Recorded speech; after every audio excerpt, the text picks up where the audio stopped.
Hello everyone, welcome back to Instant Electronics. So in this episode, we are going to modify this old car stereo. This is so old that it didn't came with any sort of Bluetooth or USB modules built in. And this is the company set that came with the car. And this is still being used because my dad is using the car and he just uses it to listen to the radio. So this is fine for him, but when we are using it, we need at least Bluetooth in here. So that's why we decided to modify it, and for that you can follow it if this is the type of set that you are having in your car. Basically this is from a Maruti Suzuki Ritz, but many Maruti Suzuki cars come with similar sort of set, especially in the Wagoner and the old model Swift and Ritz and other kind of cars, basically from the 2011-12 that era. So for modifying this, it's very easy. You need to take out the car stereo from the car. I hope you have seen the short video of how I'm doing that. And to power it up, you need to connect these two wires right here. This is the power and this is for the accessory. And to connect for the ground, you can connect basically anywhere in the chassis because the body itself is grounded, so you can plug the negative here and it will work.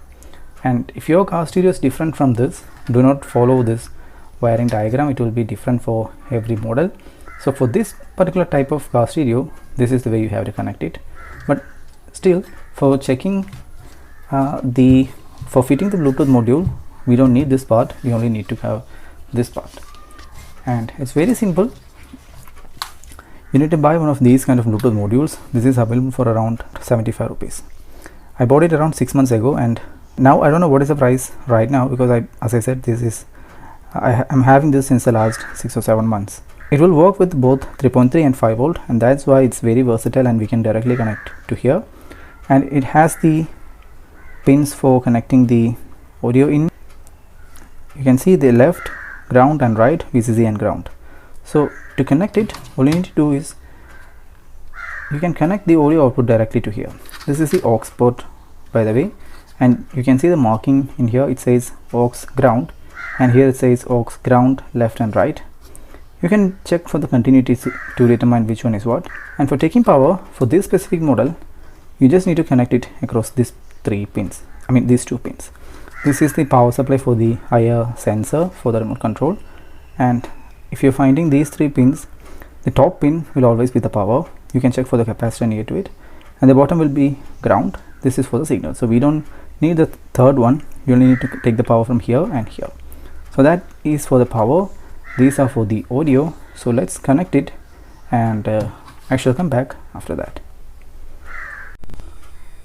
Alright guys, I have finally connected all the wirings as how I mentioned it. You can see all the power and signal lines are hot glued perfectly because this is sitting inside a car which is going through a lot of vibrations every single time. So you must be very careful to hot glue everything securely, especially the power connectors, because if those get disconnected and if that moving wire gets touched onto other parts of it, it can blow up your system. So better be careful. Be generous about pouring the hot glues in all the places, especially connect it securely to the body, otherwise this module will get it will vibrate. So yeah, now for testing this, we can connect it back to the system and we need to install it in the car to see whether everything is working or not, because I don't have a speaker setup connected to this set right now. So we will fix it in the car and see what's the result. Okay guys, I just made a couple of updates in this board. First of all, the main thing that I did is I replaced the board from here to here, because if you notice that this portion has that metallic lip that is sticking out right here, and this is supposed to go inside this slot, which is where we initially kept this PCB. So this was not going inside, so that was my first issue. So to address that, I can keep this in some other locations, but since I already cut the wire length too short, the only place that I could fit in is on top of this PCB right here. So for that, I just cut out a small piece of plastic from here so that the Bluetooth module can be placed on top of it without disturbing any other things. And the other small update is that I told you to put the connection right here on this top pin, but instead I forgot to do that and I connected it at this point, because when I probed around, this was showing continuity, but it was going to a different location. So basically I connected ground and ground instead of VCC and ground. So that was one mistake that I did. So you have to keep it in this position and this position itself. So I made these two modifications, and now we can put it back to the main module itself. And before putting in the car, we need to connect it to the main power supply and see whether this thing turns on or not. So that's what I'm going to do right now. Okay, I have connected this to my power supply, and let's turn it on and see what happens. It is getting turned on, off, and on, volume, everything is working fine. Now we need to see whether the module is getting power or not. So I'm keeping the meter in the voltage mode. So I'll pause for a moment so that I can make a good connection.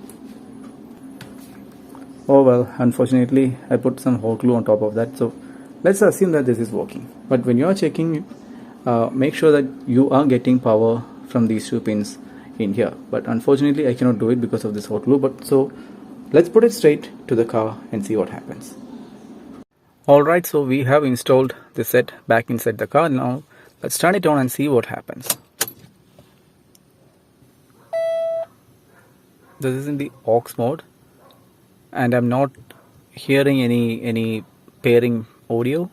Like, you know, these kind of cheap Bluetooth modules usually make that Bluetooth device is ready to pair kind of sound. Since I'm not hearing anything, let's try to pair with it, or at least let's see whether it is showing something. So pair new device. There you go, 3.0 BT. So it's Bluetooth version 3.0, I suppose. Oh, that's nice. It just made a beep. That's all. So let's play. Wow, that is beautiful.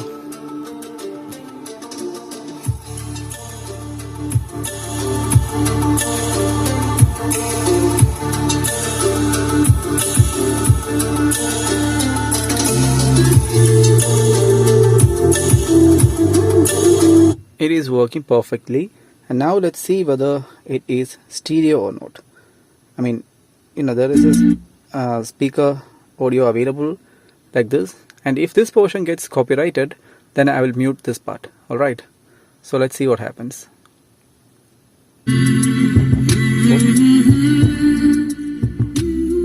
Yep, this is now playing left, and I can hear the audio coming from that side. This side is muted, by the way.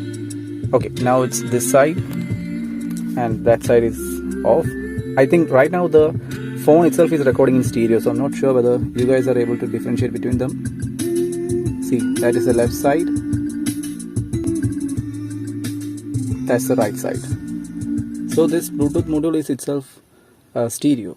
So let's disconnect it and see what happens. Like, what kind of sound does it make? That's it. Beep beep. That's all. And let's see whether it has auto connect. So if I turn on the Bluetooth, it must reconnect to it automatically. Yep, 3.0 Bluetooth. There you go. So that is perfect. So let's put everything back together, and let's finalize it once and for all. Alright, so I have finally installed everything back together. You can see I have put the frames and everything back together. So if you follow this method, you can still add a modern touch to your old car stereo. In this case, say for example, if your car is old, or otherwise you bought a second-hand car that still had the factory car stereo installed in it, you don't have to spend thousands of rupees just to get an Android stereo just to play, you know, a Bluetooth once in a while. And the interesting thing is that even in these days, getting a double DIN or single DIN audio system is very expensive because they are not being produced. I mean, single DIN sets are still available online, but dual DIN, the set that covers the whole area. Otherwise, you leave a hole in here. So if you're deciding to put a 2-DIN set, it's very rare to get, because in most of the shops, the minimum cost of a good quality 2-DIN set is around 8,000 or above.